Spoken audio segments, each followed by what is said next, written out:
Good afternoon and welcome, everyone. Thank you for joining us for episode 2, P3 Fundamentals, Delivery Models, and Risk Transfer. P3s for Municipalities in our 6-part webinar series. For those who don't know me, I'm Lisa Mitchell. I'm the President and CEO of the Canadian Council for Public-Private Partnerships, and I'll be introducing today's episodes and our speakers. I'd like to start first by saying a very big thanks to our series sponsors, Amico, BLG, EPCOR, Fasken, Graham, and Mainline. Because of their generous support, we're able to bring the suite of tools we published in the fall and this important content to life. Our goal at the Council is to educate public owners and procurers on the P3 potential of their projects, when and where they make sense. We know that P3s are not the right solution for every project, but they are a tried and tested solution that can work for many assets. And at a time when government funding for infrastructure is increasingly tight, municipalities need more tools to procure and tap into private capital and expertise, not fewer. Introducing, I'd like to take a minute to introduce our panelists and who will be participating today, our facilitators. Each of them bring an exceptional wealth of expertise and leadership in the P3 and the infrastructure sectors. First, Tom Barlow, a partner at Fasken and is chair of the Municipal Engagement Advisory Group. Tom has played a pivotal role in shaping and advancing infrastructure procurement models since the early days of Canada's P3 sector, going back way more years than I'll say, Tom. Next is Scott Brandt, manager of Treasury for the City of Calgary. Scott oversees the city's $7 billion investment program, capital financing, and debt issuance. He leads the stewardship of Calgary's P3 policy, facilitating project structuring and execution, including major initiatives like the Green Line LRT and the Calgary Compost Facility. And last but not least, Gary Quenneville, Senior Vice President of Major Projects and Business Development at Green Infrastructure Partners, Inc. Gary brings over 30 years of corporate leadership experience, including 15 years specializing in alternative project delivery. He has contributed to the successful development of major projects in transit, transportation, industrial, and social infrastructure sectors. Big thank you to each of you for joining us today. And now I'd like to invite our Municipal Engagement Advisory Group Chair, Tom Barlow, onto the virtual stage to set the context for today's episode. Welcome, Tom.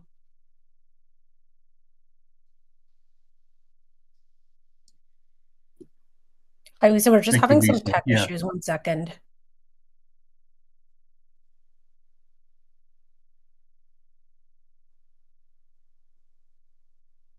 Thank you, Lisa. On behalf of the Municipal Engagement Advisory Group, I very much welcome everyone to this webinar series. The group that was formed by CCPPP was formed about a year and a bit ago with the view to achieving some goals, which I'll cover in a moment. But I just wanted first to highlight that the group is a group that involves representatives from industry and also from municipalities across the country who have worked very hard to develop this webinar series, but also to develop some tools that hopefully those on the line and others will be able to use to engage in these projects when they are appropriate, as Lisa indicated. Our goal as a group, much of which has been achieved and is in the process of being enhanced, was essentially fourfold: to be a strategic advisory group to help the council with insights to improve municipal procurement strategies that may build on what is done in other sectors, but recognizes a unique environment in which municipalities across the country operate. We also are seeking to and have sought throughout our tenure, which is continuing to raise awareness and education for municipalities and for those who deal with them to understand the opportunities existing for this sort of project delivery.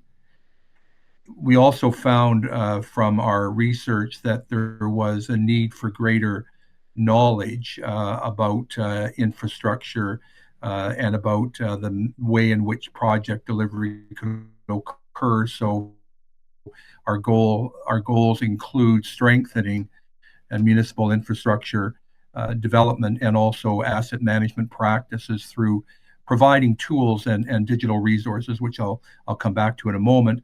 And then finally, there are many success stories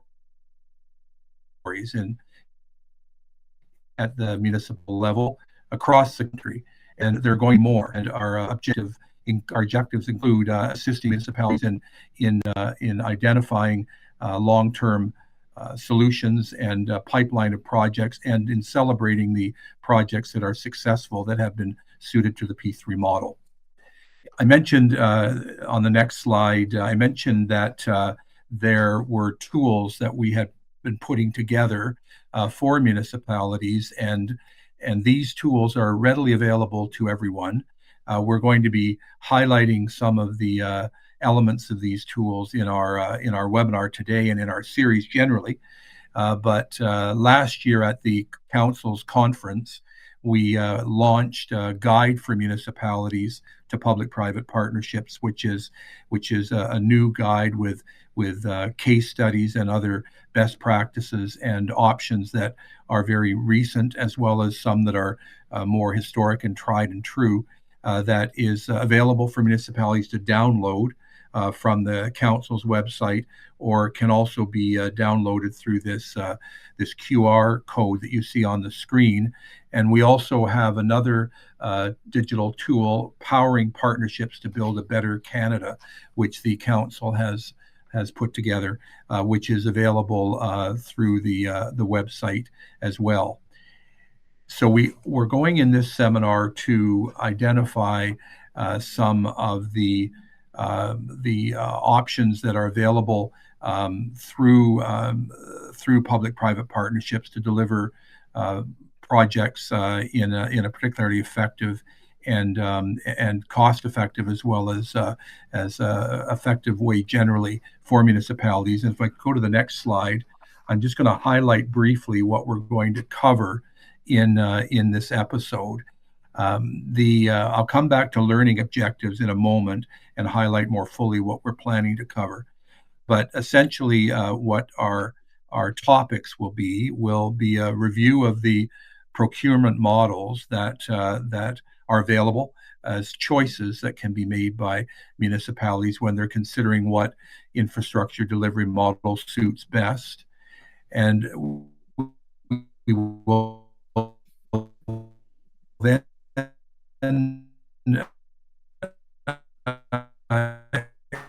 explore business case development, which is with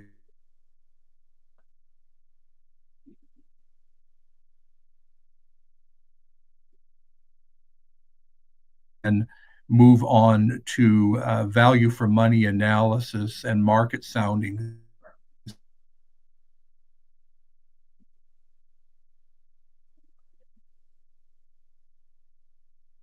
techniques to finalize. And then finally, and very significantly, we're going to have the opportunity to have a case study explored from the City of Calgary, which I'll elaborate on in a few moments. On the next slide, it's highlighted. The case study is from the City of Calgary, the Stony Bus Transit Facility, which is one of the resources that we're going to be providing to you in the course of this seminar. And we're also going to be unpacking, as I said, the critical concepts that go into a P3 in aligning incentives and achieving long-term success that are highlighted in and explored more fully in the guide to municipalities that we have published, but we are going to be exploring in this session. During the course of the session, we will be watching the comment chat section in the webinar. So should you have any comments that you would like to share, please use the chat section of the webinar, which you'll see on the right of the screen. You'll also see a question mark on the right of the screen where Q&A can be deposited, questions can be asked, and they will also be shared with the panel. And we'll try our very best to get through all the questions that are posed either during the presentation or at the end. But all the speakers wanted to stress that we would very much encourage you to comment through the chat section of the screen, and also raise questions using the question button if you have questions during their presentation, and they'll try to answer them if they can, and otherwise we'll do so at the end. Just briefly then, before I turn it over to our first speaker, the objectives of this session are to explore the various delivery models, and there are a number of different initials that you're going to hear about that explain the different stages and attributes of risk transfer that occur in a P3 or can occur depending on what model is chosen.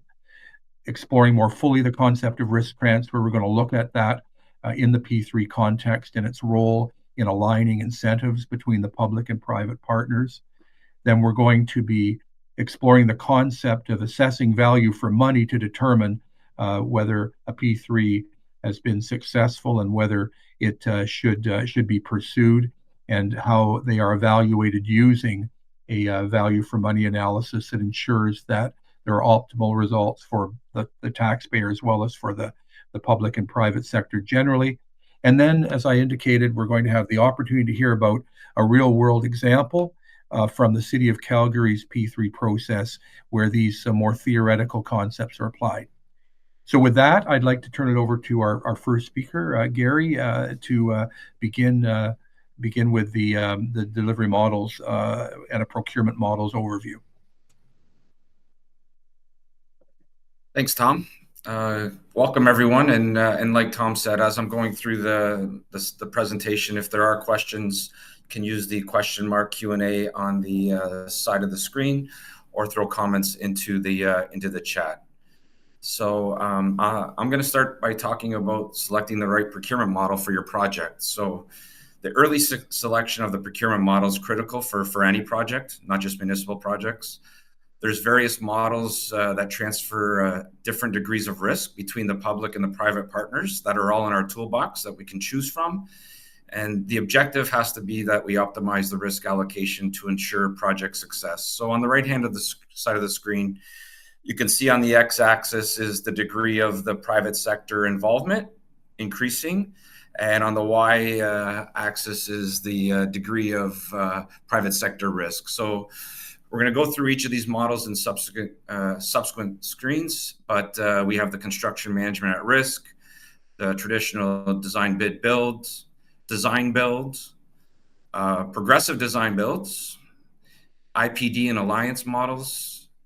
And then in the P3s, we have progressive design build finance, progressive design build finance maintain, and progressive design build finance operate and maintain. Next slide. So on the back up. Yeah, on the traditional models where there's no private capital at risk and no operations and maintenance, the models that we have are the construction manager at risk. So a construction manager acts as a general contractor on behalf of the contracting authority. The traditional design bid build, so a traditional model where the design, engineering, and construction are completed sequentially by separate contractors throughout the process. Design build, where a single contractor handles both the design and the construction under one contract.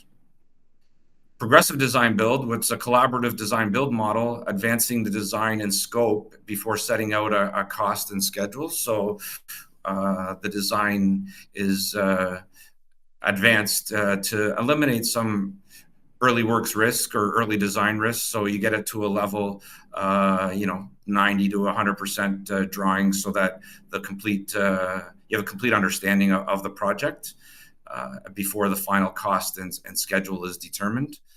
And then alliance and IPD is the collaborative model where owners and project participants share the risks and rewards for all the project phases around the table. Next slide. When we look at traditional and progressive P3 models where there is private capital at risk and operations and or maintenance involved, We have the design build finance, where it's a P3 model where the contractor finances some or all the capital costs alongside the design and construction. The design build finance maintain is a P3 where the private partner designs, builds, finances, and maintains the asset that is being developed. And then the DBFOM is just adding on operations to that as well. So you design, build, finance, operate, and maintain. Progressive P3s are an evolution of the P3 model where early collaboration can help market viable solutions for large, complex projects. We've seen a change in the last, the recent past of where we're getting a lot more collaborative models, and we're trying to manage the risks of a project in a proactive manner. And so you'll see the progressive design builds and the progressive P3 models have become another tool in our toolbox. Next slide. An important note is that privatization involves the transfer of ownership of the asset or the service. P3 projects do not do that. They're publicly owned, publicly controlled, and publicly accountable. So in a P3, the private sector company may enter into a lease or a service agreement with the public sector, but to maintain or operate a public asset or service. And then once the contract ends, the private sector must hand back the asset or service to the public sector in an agreed upon condition. So underlying ownership is always rests with the public sector, even during the length of the agreement. So there's a question, Mohammed, what is the difference between construction manager at risk and a DB model? So the construction manager at risk model is where there's a lot of similarities between the two. But the construction manager at risk is getting a development partner to work with the client through the development phase. And then you may, in that phase, also bring on a design build contractor or not. So the construction management at risk model is where the contractor's with the client through the whole process. And then through execution, it could be, once the target price is set, it could be becoming a construction manager at that point. Next slide. There is no one-size-fits-all procurement approach. So the right model depends on a variety of factors. And this isn't a complete list, but the size of the project, the state of development output of the output specifications, where we are in that state. Do we need a partner to help develop those output specs, or is it clearly defined and it's not required? The project scope is critical, understanding what the goalposts are for a certain project. The risk profile of procurement, design, construction, operation, and maintenance perspective, obviously very critical. The procurement authority strategic objectives and capabilities and constraints, and then market interest and capacity. So these are some of the tenets that we look at, when we're evaluating which model should be used to optimize the results. And so procurement authorities need to consider all of these plus more in a detail through the development of the comprehensive business cases, which I'll go through. Next slide. In the business case development, it's a key driver in supporting the investment decisions. So each municipality will have its own best practice guidance in the development of a business case. And first, we're going to summarize the project objectives and scope in box number 1. Summarize the project base costs.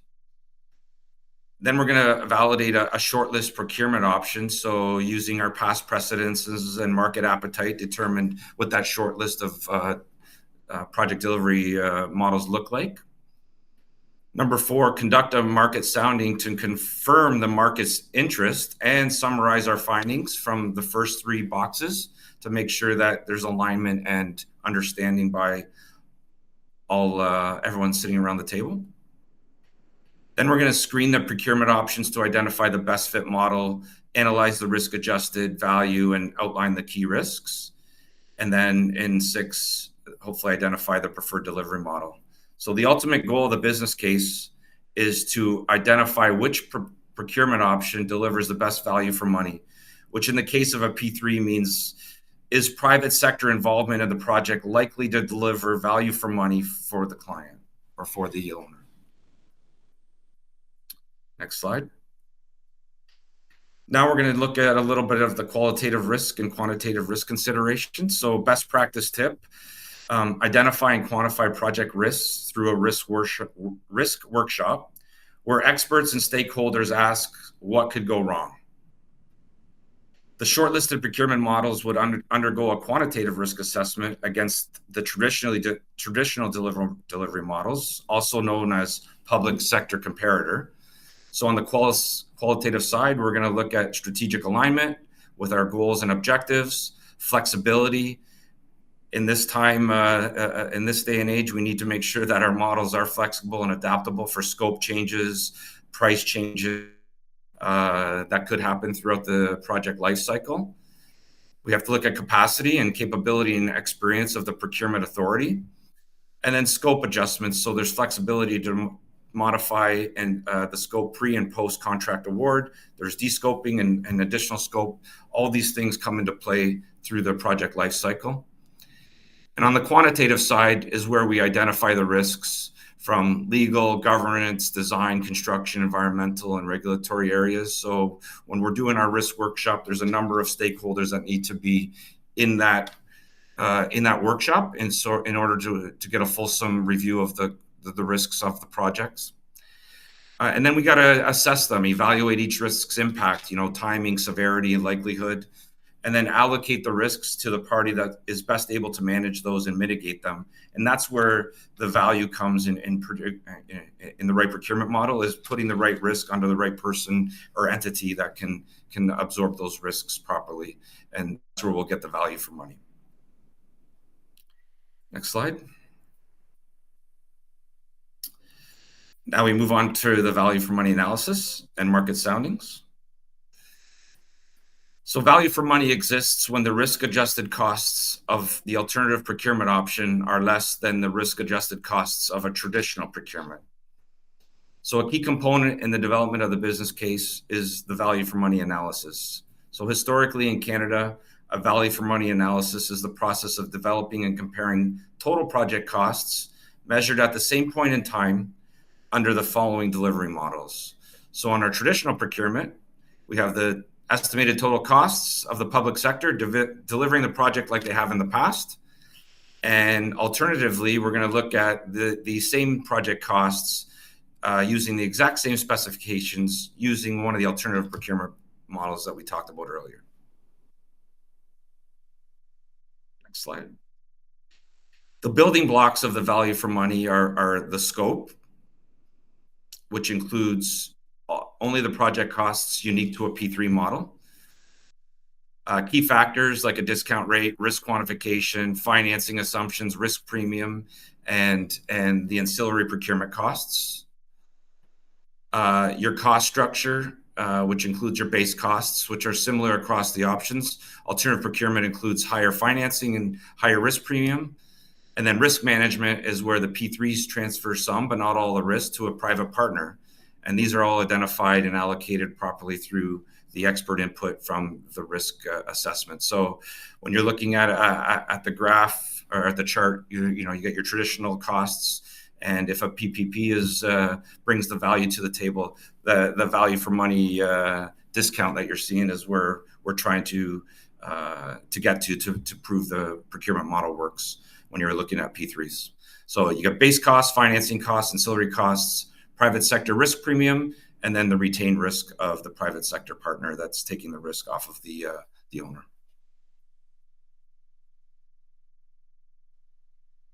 I want to talk about the importance of market soundings and to make sure that our assumptions that we make throughout this process are validated. So we want to gather insights from the private sector stakeholders. We do this to assess the market perceptions of our risks, the capacity, and the interests. And it's critical for aligning project objectives with market realities. We partake in market soundings on a regular basis and provide our input and expertise to the contracting authorities across the country. They take that input and and then utilize that information to make sure that, the project they're looking at, their assumptions have been validated. Sometimes it's an iterative process where we have to go back and forth and get an understanding of each other's process, so that we get to the end game when choosing the right procurement model. So these markets include construction firms, engineering, architectural, and cost consulting firms, the banks and the lending community, equity providers, so if you're into the DBFMs, operations and maintenance providers when we're talking about downloading operation and maintenance scopes of work, and then other industry stakeholders as necessary. So depending on the project that you're about to develop, all these groups will be involved in that market sounding and multiple market soundings. It's been very critical from my experience to make sure that these market soundings provide a great opportunity to see where the market is and what how they've changed or view your project. And it's good feedback so that you can go back to your core group of individuals that are developing your project to make sure that your assumptions that you made throughout the process are validated. And if not, come back to the market and get further understanding. So it's a very good process in order to validate where you are along the journey. So you may want to do this a couple times throughout the life cycle of your development of your project to make sure that you got alignment and your assumptions that you've made along the way are validated from the industry. Next slide. So with that, I'm going to bring Scott on board to talk about the case study with the City of Calgary.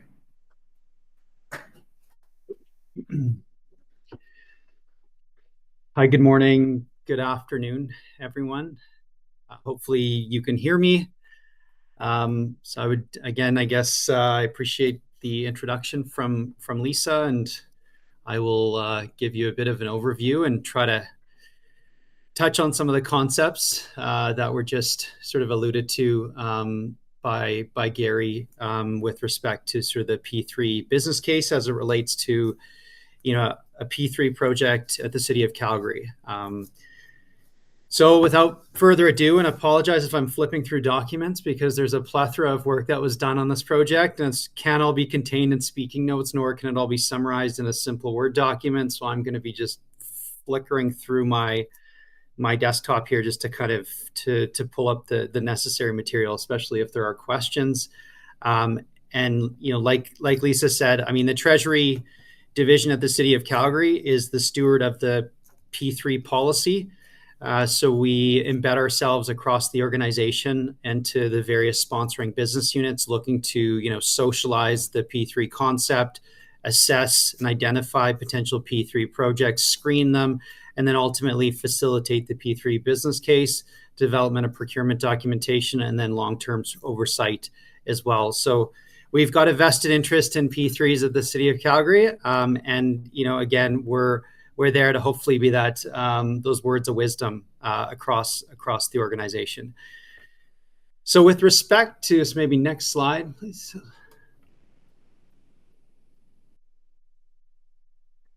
Thanks. So just giving a high-level overview of the City of Calgary's P3 process. So this is a public policy. There's public administration procedures as well. We are very transparent about how we, make decisions, I guess, if you want to call it that, when it comes to, public-private partnerships of the city. This flow chart here sort of gives a very indicative view of, the decision-making process as we, work through potential P3 opportunities, and something that would have been applied to the project that we'll discuss today. On the left, you'll see the shaded section there. And I mean, that's the intent of today's meeting, is to cover sort of the P3 assessment process that ultimately culminates, and it's not overly clear, but into a P3 business case for you to, if you take all of that shaded area and compile it into one document, that's kind of your P3 business case when it comes to the City of Calgary. So just the focus will be on sort of the P3 assessment process, but ultimately, as previously mentioned, it's sort of Treasury's involved, sort of cradle to grave, if you want to call it that, in these P3 projects there. So just a quick highlight there, and I'm following the chat as well. Project screen. Great question, Lydia. We'll get into a little more detail on the project screen in the subsequent slides. So hopefully, if that doesn't tackle your question, you can follow up after the presentation as well. But you're right, good question. And as part of the process, the initial project screen, this usually looks through about 30 criteria, 26 to 30 criteria with respect to what how the city sort of, I guess, shortlists potential projects to be advanced in this process. And, it's a good indicative understanding of the merits of a particular project, because ultimately the screen is quite cost effective. You start going beyond the screen to more strategic assessment. You start involving third-party consultants and so forth. That again, from a cost conscious standpoint, it's a critical step to again provide that sort of notice to proceed to more rigorous steps, which again are all critical in sort of the P3 kind of decision making process of the city here. So just stepping through, and I think I've got a slide on each of these steps just to kind of give you further context in relation to the Stoney bus garage design, build, finance, maintain sort of P3 model here. So maybe we'll step to the next slide. So at a high level, in 2019, the city commissioned a new 44,300 square meter Stoney transit facility opened in north central Calgary. At the time, it was the largest indoor compressed natural gas busing fueling complex in North America, one of the largest in the world. The facility was capable of housing more than 470 40-foot buses with 36 maintenance bays, including 2 detailed cleaning bays, and on-site compressed natural gas or CNG fueling infrastructure and associated staff facilities. It'll also obviously provide fueling for our existing diesel fleet at the time. Again, this was sort of the initial transition, away from diesel fueling for our buses. The public-private partnership approach was applied. Sort of design, build, finance, maintain model was applied. With the funding from the federal government, province of Alberta, and a partner, Plenary Infrastructure Calgary LP, so aka Project Co. The cost was $174 million with up to $47 million from the federal government. So a huge catalyst. I can't underscore the financial contributions to this project as a significant catalyst to this project. And those funds were from PPP Canada at the time. So again, aligned with also the outcomes of this project. But without further ado, we'll kind of dive into maybe what was summarized on the previous slide as it relates to the Stoney bus garage. So at the outset, there were sort of 3 critical drivers for the project.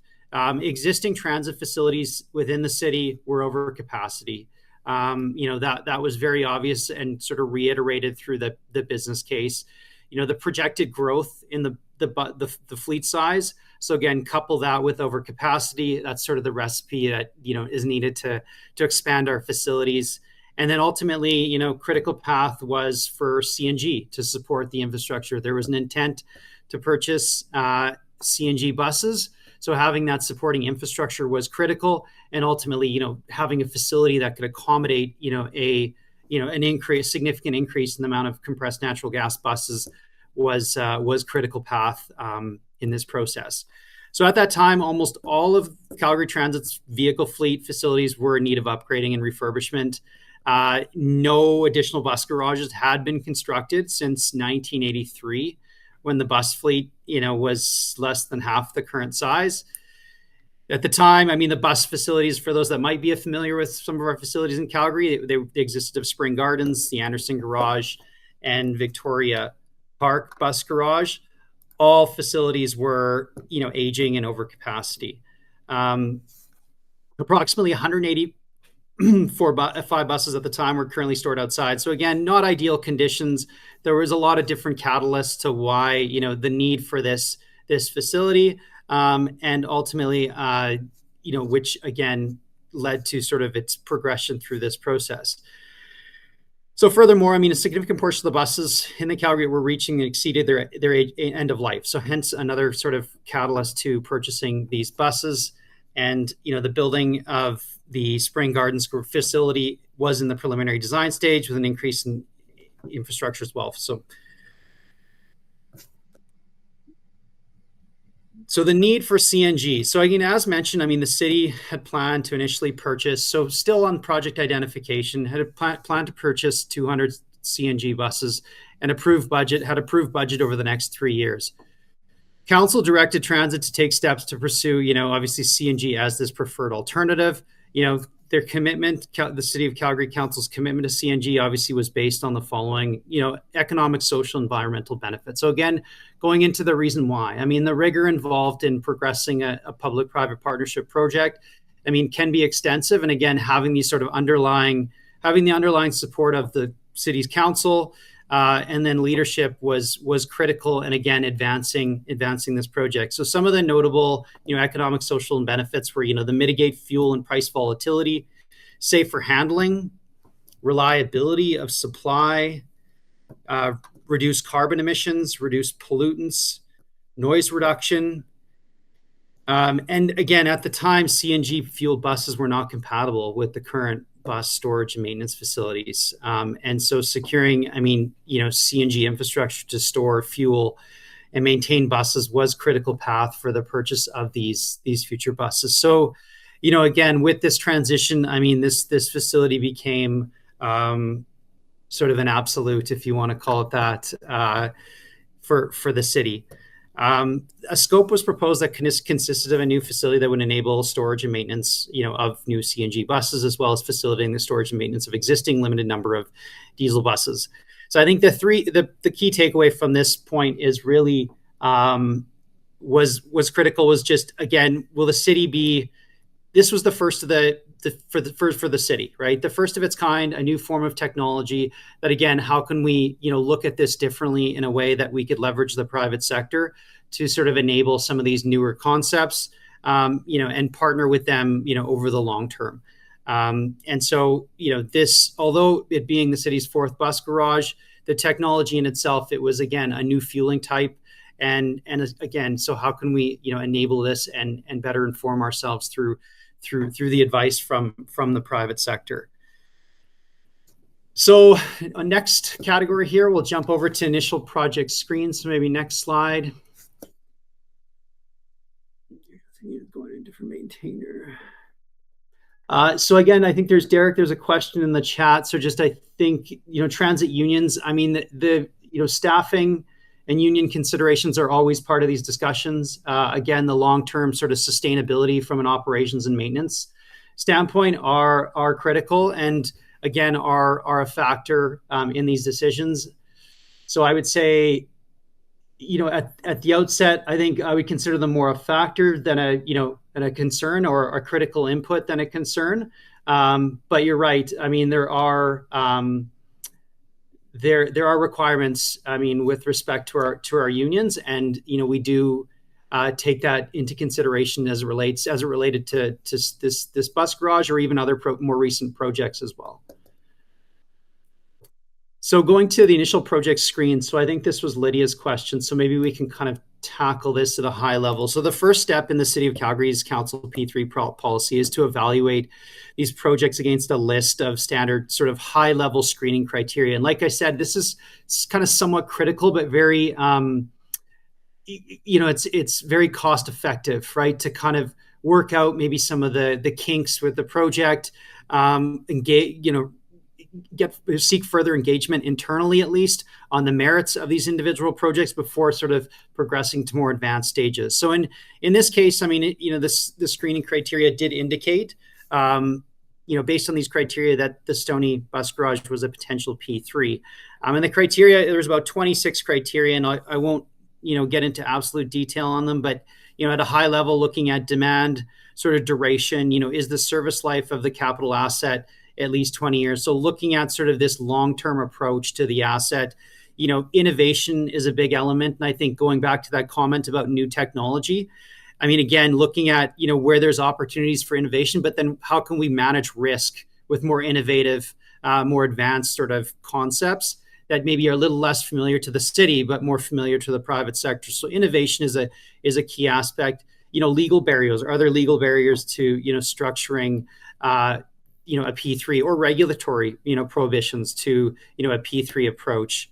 The market is also another screening criteria. So, I mean, is there enough breadth in the market to pursue, is there any breadth in the market to procure it through a P3? So just again, a high level question at this stage, very, very indicative, but kind of walking through, the merits of, the market itself. Can it support this model? And I mean, I think Gary had touched on market sounding, which again is a part of the process and we'll touch on as well. But again, this is sort of the first, at first glance, I mean, is there enough breadth in the market to support a P3 for maybe this particular type of infrastructure?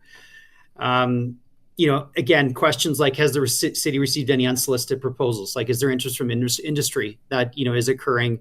And then questions like, does the private sector have expertise? I think, in a number of cases, that's usually the case. And maybe, in some cases, maybe less of the city, in some cases, more of the city.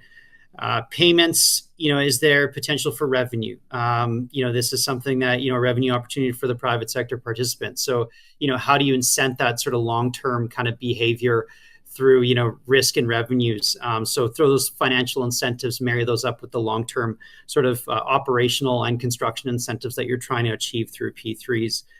Project risk is another one. Others around specifications, land, even, is there sort of land being available? So again, getting quite granular into, some of the underlying maybe critical path items for the project in itself. Integration, how does it integrate within the city? So again, is this just solely the standalone facility, or are we looking for, is there significant interface risk with other city projects? And so further funding, presently funding identified for this project. Again, going back to this concept of PPP Canada being a large catalyst, and again, aligned with the P3 outcomes, funding is a critical component when you look at sort of, and I won't get into the financial minutia, but, zero cost funds, if you want to call it that, you factor that into your value for money assessments.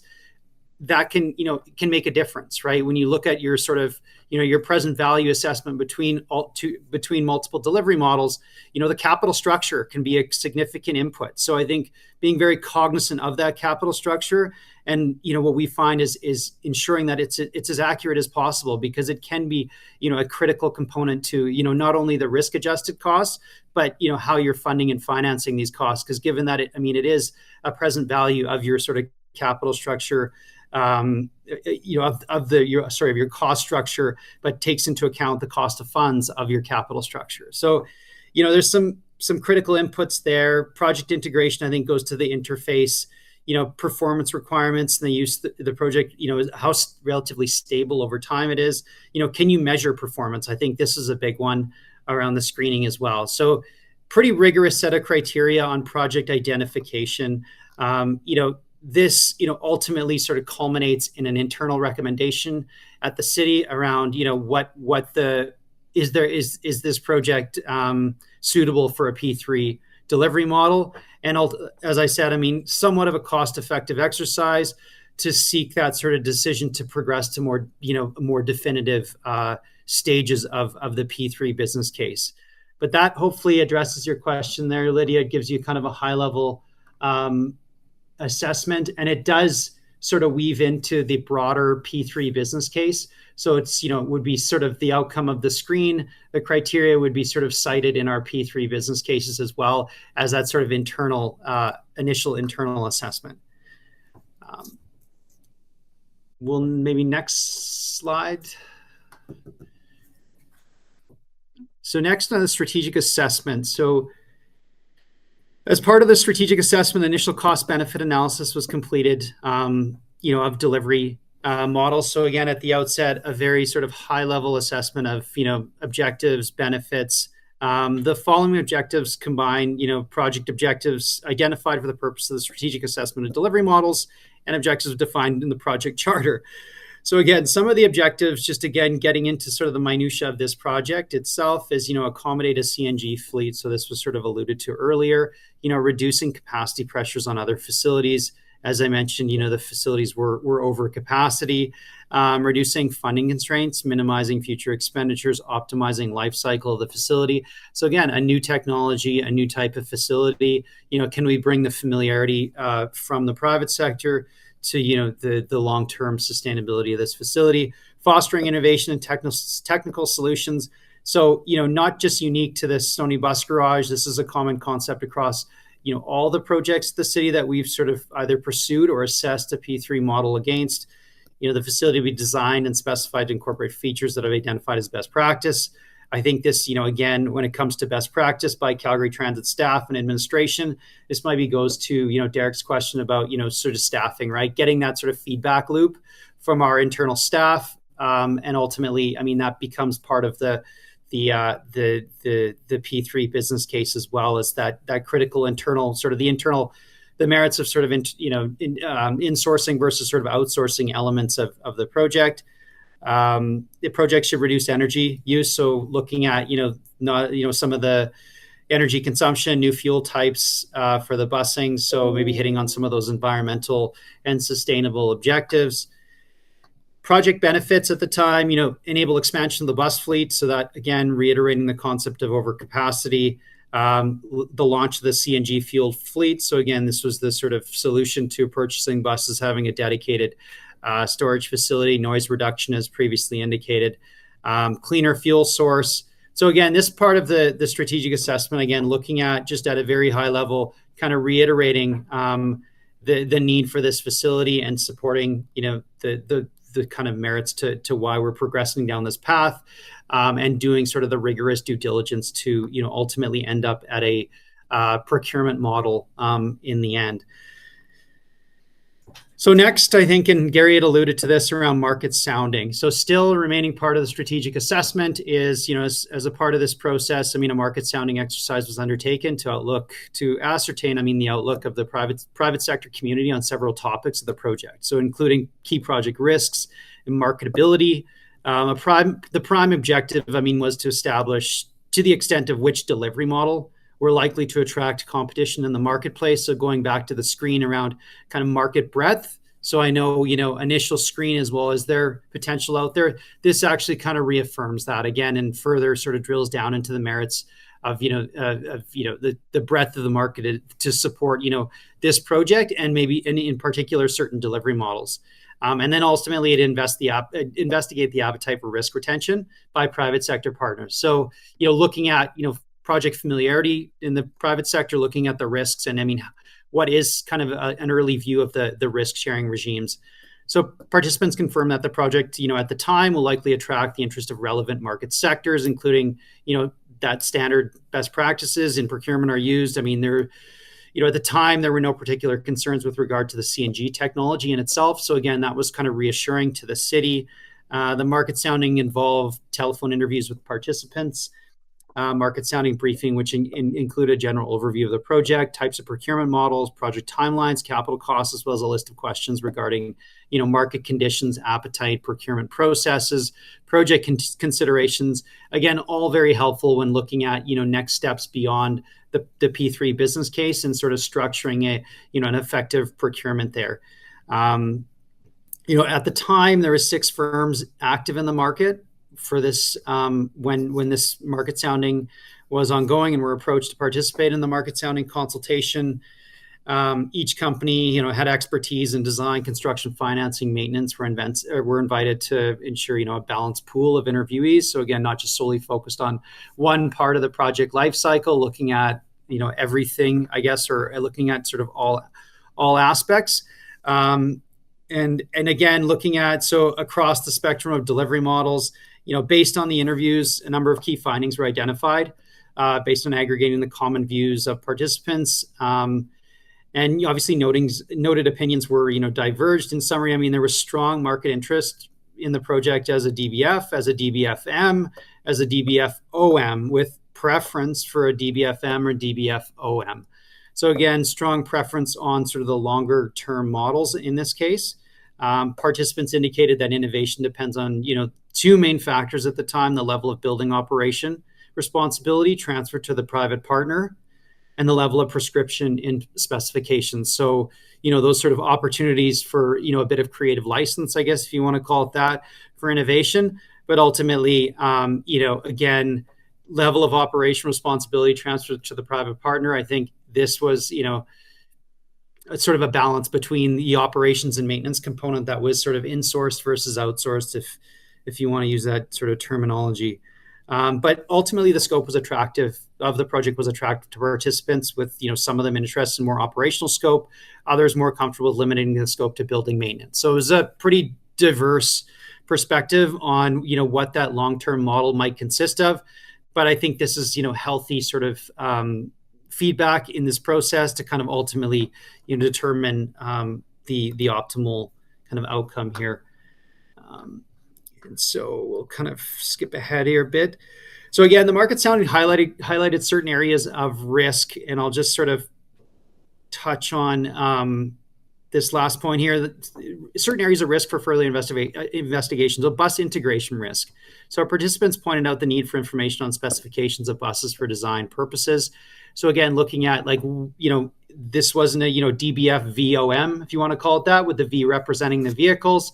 That was aside from this procurement. So having sort of that interface, right? You've got vehicles procured sort of in conjunction or prior to or post facility. So ensuring those sort of technical specifications, are aligned, and the developer or the project co in itself can ensure that appropriate interface. When it comes to sort of design the facility to the appropriate buses. Interface risk during operations. So again, operational and performance plans, again, clearly defined. So I think this, goes to some of the questions around, the O, or the operations, being retained by the city, the M being retained by the private sector. So being clear around that interface, right? Clear around the interface risk, clear around interface. I mean, I can't say it's a match made in heaven, but I think it's, it's always a very, it's always a critical component there. Utility consumption risk. So all on-site sort of CNG, all on-site sort of fueling. So looking at, how that sort of the utility component would factor in. And again, the sort of fueling component, and then technology risk. So technology risk, the implications of different life cycles of the building and the fleet, which is, again, I think hits on components around interface, bus integration. So looking at and sort of new technology to kind of transfer, maybe how do we manage some of that risk itself, being the private sector, had expressed familiarity with this technology and maybe a little less of the city. So again, how can we sort of find that sort of harmony? But ultimately there were no, as previously mentioned, particular concerns, with regard to the CNG technology there.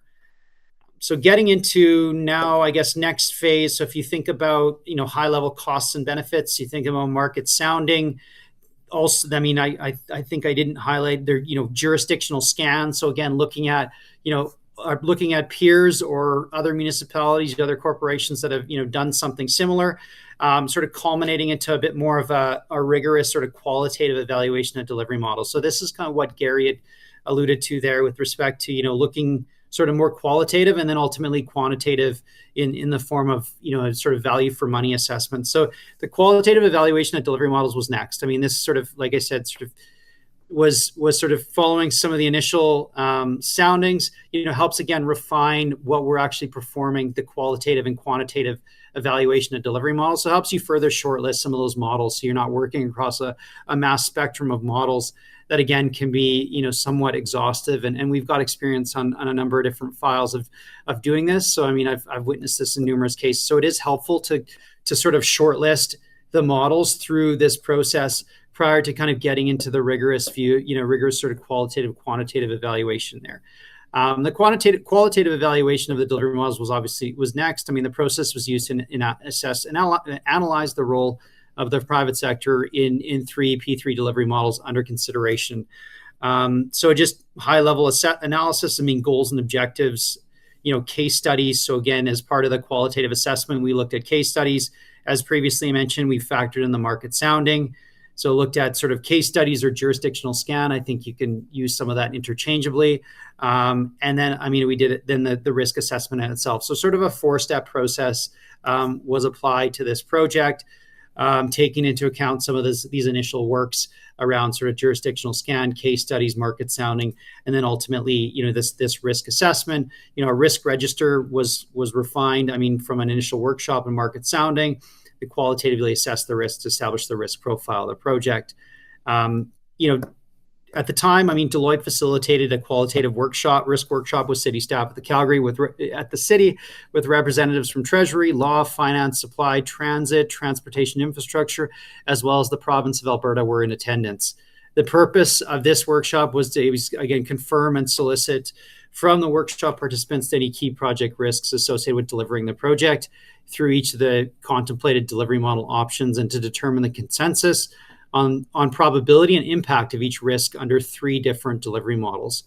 The findings of the risk workshop were used to assess the relative risks of delivery models to the project and help identify the appropriate role of the private sector. So just looking through, maybe I'll jump ahead a bit and kind of look through some of the risks. So there were 16 project risks with a total of 14 that were assessed. 2 risks were not assessed because they were sort of deemed immaterial. Interface risks was not assessed for the DBB and DBF because the risk will not occur under those models, as well as the operations and maintenance, given the nature of those sort of short-term models. And so looking across the risks, looking at stakeholder concerns, procurement, and again, the 3 models was a DBB, DBF, and DBFM. So I think I referenced 3 models, but those were the 3 models. Looking across risks associated with planning and procurement, design and construction. I'm just going to flip to another slide here. And the operational stage as well. So again, sort of 3 major categories of risk, all assessed from a highly probable, so rare, unlikely, possible, probable, expected, and then low, medium, high, and extreme. So taking sort of a matrixed approach to how we're sort of ranking risk as it relates to the qualitative aspects of the project. I'm just going to jump ahead here to getting into the value for money a bit. So with the DBF, so coming out of with the DBFM as the preferred model, based on the qualitative risk assessment, a subsequent sort of preliminary value for money analysis was completed, to determine if the DBFM is expected to deliver, quote, value for money, unquote, through a quantitative assessment. Council, like City of Calgary Council's P3s policy states that P3 delivery must provide best value for money over the project life cycle, with appropriate consideration of risk transfer, opportunities for innovation, and community issues. So again, delivering on sort of council's directive in this case. The city, defines the term VFM as sort of the difference in the risk-adjusted cost of the city between traditional and P3 procurements. So at the time, the city, as Gary alluded to, we included a public sector comparator, which was the DBB model, a shadow bid model, which is again your DBF or DBFM model, and the DBF as well. I'm going to just jump ahead a bit here. So just at a high level, I think, in the DBFM model, we looked at the risk results. So same thing, taking a Monte Carlo approach. So similar as the qualitative standpoint, the city's advisors facilitated a risk quantification workshop. So, the quantitative risk workshop included representatives from, similar areas of the city, including the province of Alberta, who applied their professional expertise and knowledge. The methodology for calculating risk was a bottoms-up approach. The risk register was initially developed for the quantitative risk assessment under the strategic assessment. The risk register takes into account conclusions from the market sounding as well, and jurisdictional scan in terms of risk allocation. So, all the lead up, some of the due diligence, factors into sort of the risk workshop. The risk workshop participants, ultimately, consensus-based, to determine the risk costs associated with each delivery model. A Monte Carlo simulation was used with the risk workshop results and base cost inputs. Each risk impact represented in the Monte Carlo model, as a triangular risk distribution defined by the best case, worst case, and typical cost impacts. these costs of risks is calculated, as a product of the sort of risk-based cost multiplied by the probability of each impact. I mean, a simple example, of this calculation is sort of scope creep. And if you look at, it's sort of the NPV of the total construction and design cost multiplied by the probability of occurrence and sort of the best/worst case scenario impact into sort of a quantitative value. The base cost used in the risk calculation is a risk-free cost. So caveat, you layer in the risk. And then ultimately this base cost is expressed in a net present value. They did not include the 10% project contingencies, nor the pricing contingencies.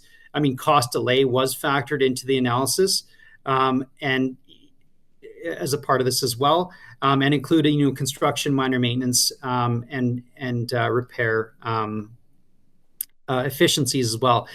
So the VFM looked across a variety of different cost categories: stakeholder concerns, procurement, project funding, design and errors, construction delays, scope creep, construction cost overruns, commissioning, building maintenance, building rehabilitation, utility consumption interface, bus technology, unavailability of the facility, and residual value.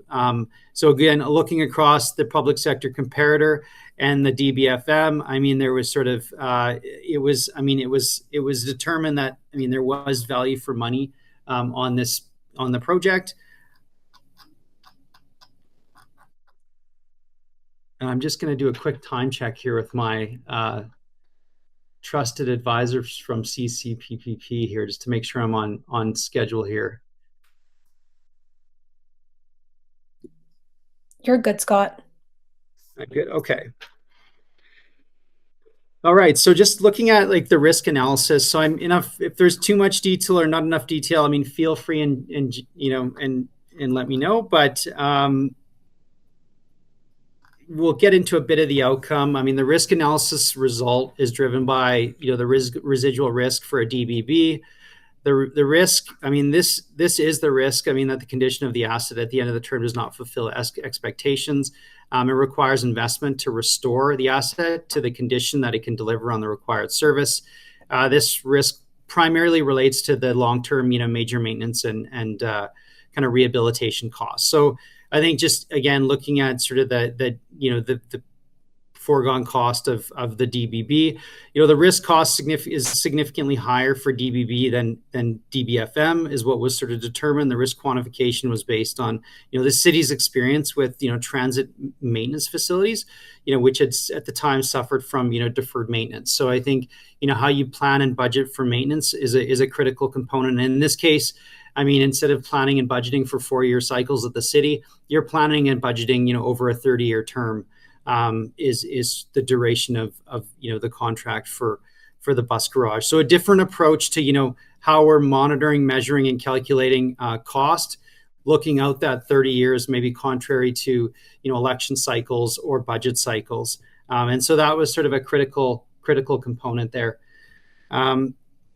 The probability of incurrence under the risk, the DBB was much higher than a DBFM, according to sort of the city's experience, because of, under the DBB, the city, would probably, I guess, pay more attention to, buses than the building. And so I think there is this notion that, the degradation of the building or, could be, a critical component. Again, that oversight from the private sector, would be valued. Under the DBFM model, the private partner, has to maintain the facility at a specified quality level during the term of the contract, and then hand over the facility in good state of repair.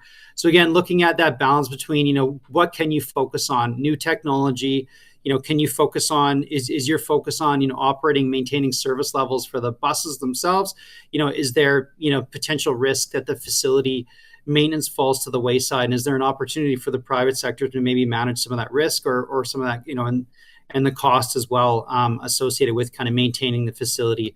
So there was, again, taking that into account, and the impact of the risk occurring, is substantial of a degraded facility. I guess as previously alluded to, these facilities and at the time, the last facility built in 1983, starting to sort of see some of that degradation. So again, that firsthand feedback, I think, was critical into, looking at how this project could be delivered, with a long-term model, thinking about, some of the sort of current current state activities around maintaining, the good state of repair of our existing facilities.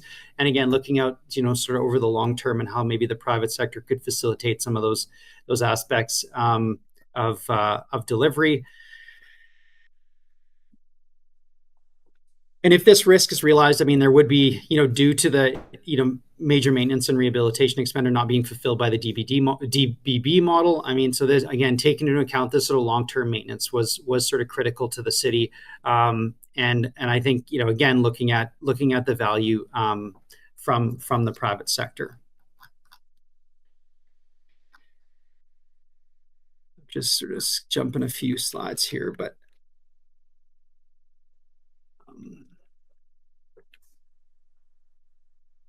apologies here. I'm just sort of. So I think, in a nutshell, I guess, at the outcome, so the city conducted an initial value for money or preliminary value for money assessment. It did result in, 5% sort of value for money savings at the time. And as part of the city's P3 process, we further refreshed the value for money at a subsequent date as we sort of advanced through procurement. And, subsequent to that, so a few years later, there was further value that was realized, through procurement, through realization of the funding in itself. And so again, I think it just, looking at this project, the qualitative at the outset, the project was screened in accordance with city process, is sort of deemed a potential candidate to be a P3.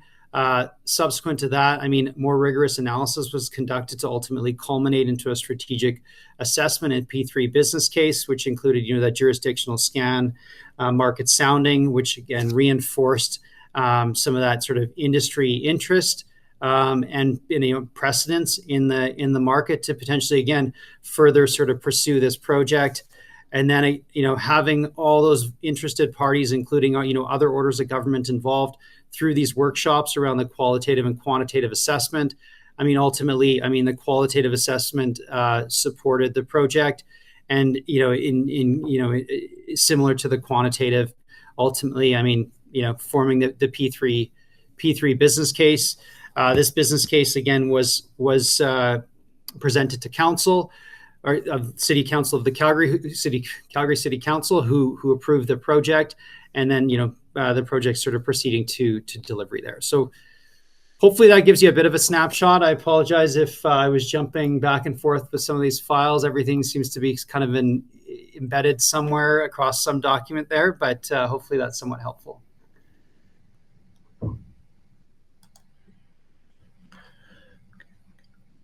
Thank you very much, Scott and Gary. This is very helpful to bring everything to life that's in our guide. Just getting my camera on here, I hope. In any event, much of what is it was in your commentary is also help to show how it can be applied in real life, and we have a number of questions that arise from it. I think there were several, Scott, that related to your case study, which are in the Q&A section of the website. One question was around innovation. Was there innovation encouraged in the maintenance storage facility, and how much occurred? Yeah, that's an excellent question, Tom. And I'm just trying to pull up here. But I guess I'll qualify my experience on the financial side. I think excellent question. Innovation was measured, and it was a key sort of success factor. I think with respect to the project being a new project for the city of Calgary. So, to suggest that, we were the experts at the time, I think, we thought there would be significant innovation. To speak to the process briefly, innovation was a key criteria when it came to looking at sort of the qualitative benefits of a sort of private sector partner. The long-term kind of merits of innovation, I may have to take this one away, and I'd be happy to get back to you with, I mean, the success factors or lessons learned around innovation from a technical standpoint. But I mean, at the outset, with any, new technology, and I can't, not even limited to this, to this project, I mean, innovation, I mean, is a key component when we, look at some of these newer technologies, and are we doing it, in the, as sort of in sort of a best class standard there. So I know it's not probably the direct answer that maybe you're looking for, but we did look across, I guess, across different peers to maybe look at, what are some of the similarities, reviewing relevant transit facility projects. I mean, to assess the role of the private sector, and then, had this model had been successfully tested in other transit projects. Okay, just very helpful. There's another question around the case study in terms of risk, Scott, whether you have any examples sitting here today of what risks were perhaps considered and mitigated in doing the project. Any thoughts that come to mind there? Yeah, I think the advantage of a long-term financing model is, I mean, when you think about construction delays, you think about, cost overruns, commissioning. I mean, there are elements that, again, with sort of a large, financing component, and again, a long-term sort of financial interest in the timing of the project. I mean, some of those risks, can and were mitigated through, again, just those financial incentives. So I think when we think about what was flagged as part of the qualitative risk assessment, in construction delays were critical. I mean, construction cost overruns, commissioning. So, those risks, I mean, were definitely, I mean, they were ranked high. I mean, if you were look to our public sector comparator, but we saw value. And I think we realized value looking at, what are those mechanisms to, again, incent the right behavior.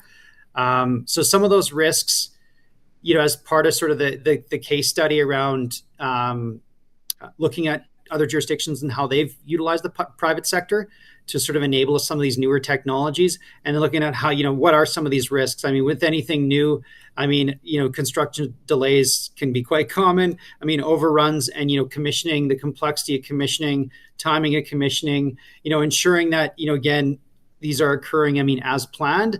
And I think if you have, a reasonable amount of financing outstanding that incents those appropriate behaviors, I think that, that was an advantage to the city, right? It's just looking at, how can you incentivize, industry to achieve those certain objectives that you may value, right? And I think from the city's perspective, I mean, they're important factors, and one of the 14, or well, sorry, 3 of the 14 that were included in the risk assessments. I see one other question related to the case study, then perhaps turning to Gary and Lisa. But on the case study, there was a question just generally about what role P3 Canada funding, or what role P3 Canada played in the process, and just generally, I guess, do you have any comments on the role of sources of financing like that in the assessment of this sort of project opportunity? I can jump in there, and for full disclosure to the audience, that was where I started in this in this industry. The P3 Canada Fund was created by the federal government to incentivize the use of the model where appropriate. So I'd say one thing that was funding contingent on it being a P3 model through the P3 Canada Fund. Yes, absolutely. That being said, the money would not have gone to a project through the P3 Canada Fund if it didn't show value for money as a P3. So it wasn't P3. It wasn't promoting P3 for P3's sake. So I think I think if you're asking the general question about did the P3 Canada Fund have influence? Yes, I think it did have influence, in particular in the municipal sector. We started to see water, wastewater treatment facilities, maintenance and storage facilities like the one that Scott sort of talked about, as well as other municipal asset classes that we hadn't seen at the provincial level. But for clarity, and I can't speak on behalf of the city's VFM analysis at that point in time, although PPP Canada would have been there along for the ride, but it would not have been a scenario where you would make it force it to to a square peg into a round hole to be a P3 if it didn't actually make sense just to get the funding. The P3 Canada Fund did say no, I guess would be a clear way of saying it. Thanks, Lisa. And just sort of generally related to that, to financing generally, there's a question I see about DBF funding generally, and why it is or can be more cost effective or more appropriate to use such funding rather than other sources of funding. Do you have any comments on that? Sorry, about the use of the DBF model versus exactly, others? The DBF model versus... Yeah. Yeah, I mean, I think, and I don't know, Scott, if this is something that you guys consider as well too, sort of in your screening process. The DBF model versus financing from... I'm getting a bit of a lag there, but anyway, so Scott, I think, if you guys have some views on that at the municipal level in terms of your P3 policy and screening, jump in. But I mean, I think there's a couple of things in terms of thinking about a DBF versus a full life cycle approach. And some of that, I think, Scott, you actually referred to in part of your presentation. And Gary, you touched on this as well too. If you have an asset where your O&M requirements are unclear over a long-term period, or there's significant interface risk with other assets that might exist within the municipality, you might want to consider a DBF. Why do it versus a DBB? Well, with the private sector capital at risk during the construction period, you can still leverage sort of the benefits of that occurring through the construction period. So I think there's certain circumstances where a DBF might apply better than a full life cycle. But again, it's really questions around that O&M and interface risk would be some of the big things that would pop up in terms of choosing that model over others. I think from our perspective too, I think the schedule certainty that Scott really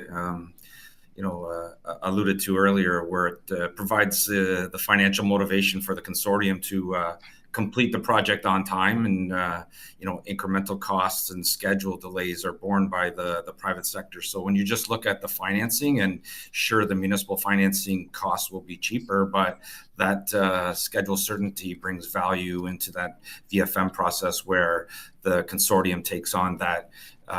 When you add the F to the DB, then that financial motivation to get the project to the finish line creates a benefit for the owner.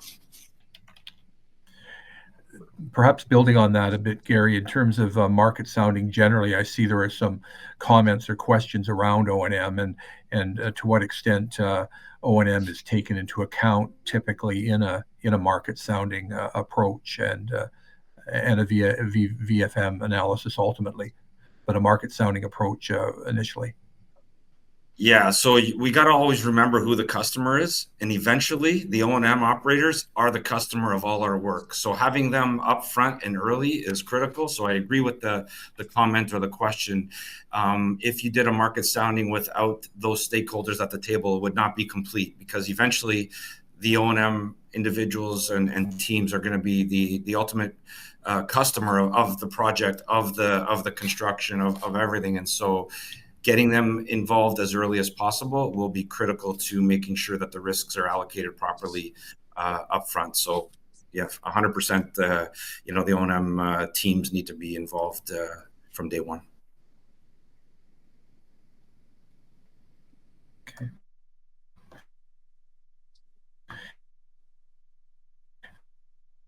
I see one other question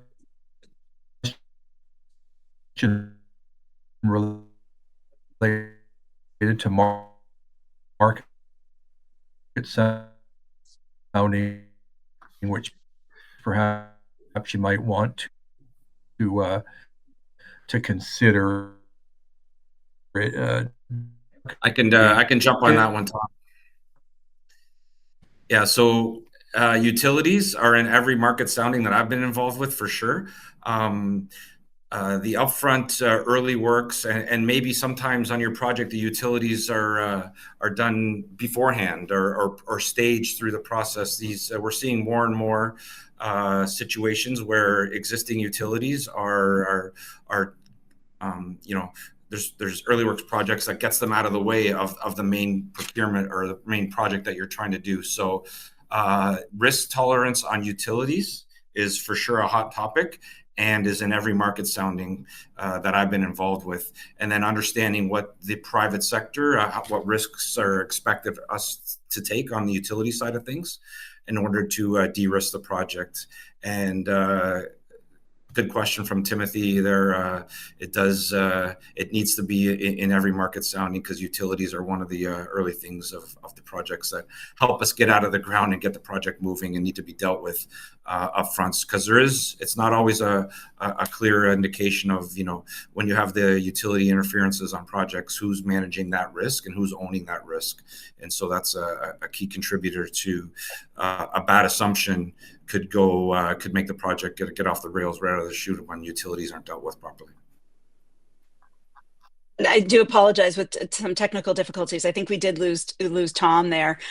Thanks, Gary. And I think the second part of that is around, does it influence? And Scott, maybe you can speak to a bit to this, but I think that the market sounding piece on the project development side isn't just for the sake of doing a market sounding. I think it really is to gather information and data about what's in the realm of the possible. But maybe you can speak a bit to pick up on Gary, just in terms of what influence do the market soundings have in the process?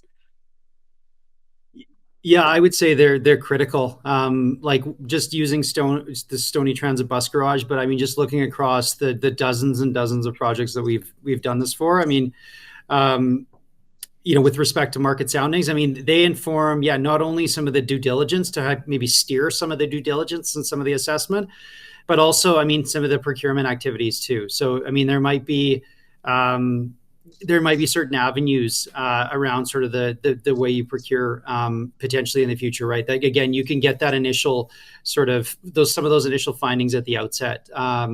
So, to suggest that, who should participate? I would say, we've had such a broad spectrum of input on other market soundings, just using other examples, that again, it doesn't necessarily have to be a designer, a constructor, operator, maintainer, financier. It could be again, utility that sees value in within the project or partnering up. And most of these partnerships, it's a consortium of projects, of companies. So again, when you look at, who these companies could be, it could be a consortium of local utility in combination with, your design, build, finance, operate, maintain contractor too. So I think you want to cast a wide net, and, think about your questions in a way that, you might use some of the responses to help you might weave some of those responses not only into the P3 business case, but also into, your procurement as well. And thanks, Scott. There's one other question I saw in the chat, Scott, just while I've got you in the microphone. A question just around the support of City Council and what that process was like and any impact there was. Yeah, I did see the question, Derek, and I was trying to pull up the 2015 council report here. So I was... But yeah, it's a good question. Like we do have to go to council to seek approval to proceed with the P3 business model.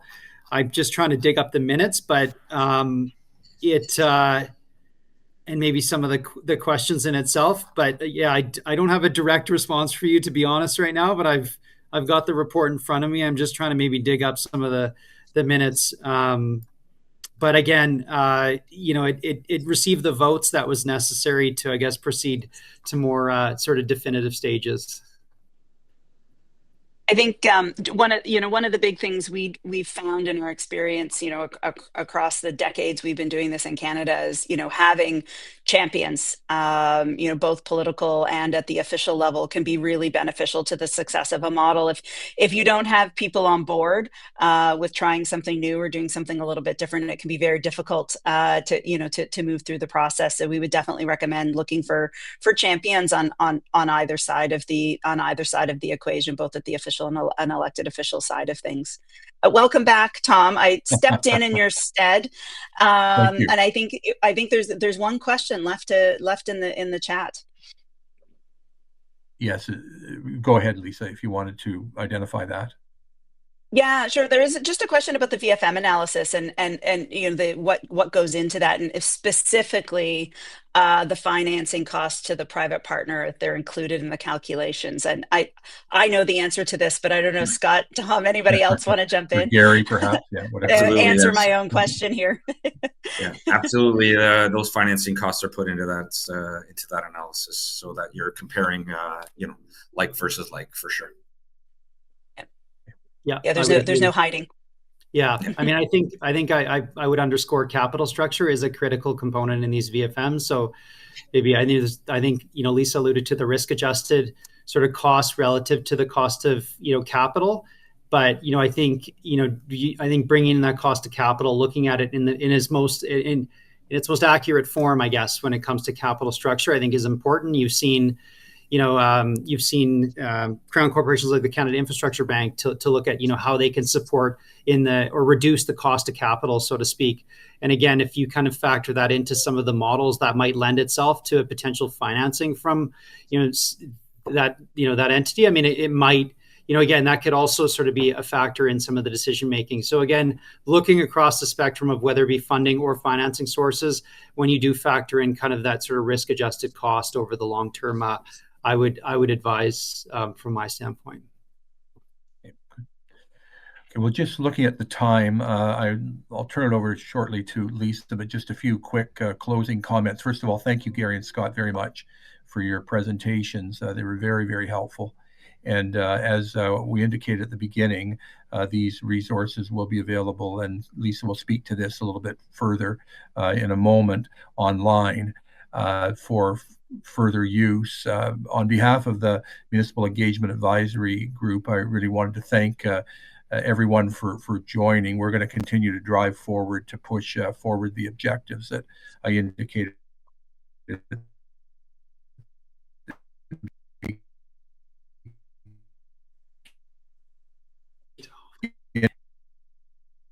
And your feedback would be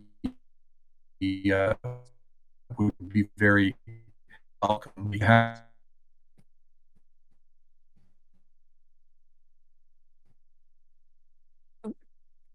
I think we've lost Tom again, but just to reiterate, a huge thank you to our panelists today and to everybody for your attendance. Really appreciate it. I hope it was insightful. And again, just a reminder, when I know we showed this at the beginning, but for those who maybe haven't done it yet, you can click the QR code to download our digital tools or check out our website. Before we go, I would like to once again say a special thank you to our session sponsors, Amico, BLG, EPCOR, Fasken, Graham, and Mainline. Your generous support has helped make this series possible. And to extend what Tom was saying, a huge thank you to the Municipal Engagement Advisory Group for all of their hard work and support in doing the heavy lifting to get this off the ground. For those who are tuning in for the full series, we look forward to seeing you again for episode 3, Procurement Strategies and Advanced Delivery Models, which will be co-facilitated by Edward Ng, a partner with Infrastructure and Project Finance Advisory at EY Canada, and Claudia Pooley, barrister and solicitor legal services with the City of Edmonton. You'll receive a calendar invite for this session, but if you have any challenges, please reach out to myself or my colleague Samar, and we'll be happy to help you out. Until then, thanks again, everyone, and we'll see you soon. Enjoy the rest of your day.